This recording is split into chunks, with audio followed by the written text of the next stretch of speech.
Well, Brian, the president's press secretary says he was simply referring to passing the SAVE Act, which requires proof of U.S. citizenship to vote in federal elections. Though the president was pressed a little further yesterday about exactly what he meant, he reiterated support for more federal oversight on elections.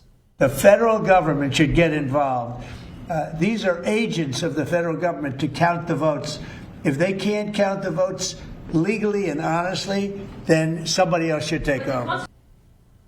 Now, the president, during his remarks, singled out states and cities that contributed to his 2020 loss to Democrat and former President Joe Biden, particularly President Trump mentioning Pennsylvania and Philadelphia. The comments drawing a lot of criticism from some Pennsylvania lawmakers who announced this week legislation to affirm Pennsylvania's autonomy over its elections and require a court order before any federal access would be granted to voter data that the chief sponsor says could be politically weaponized.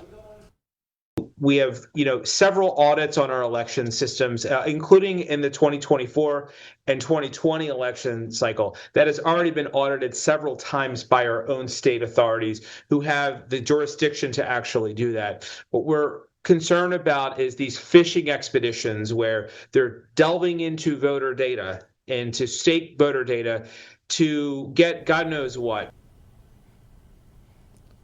Also, Pennsylvania Secretary of the Commonwealth Al Schmidt telling News 8 in a statement that the U.S. Constitution gives states the explicit and exclusive authority to administer elections, not the federal government or political parties. Further, Schmidt, a Republican and the state's top election official, said Pennsylvania's elections are safe and secure and have a voter-verified paper ballot record of every vote cast. Here in our Harrisburg newsroom, Tom Lehman, News 8.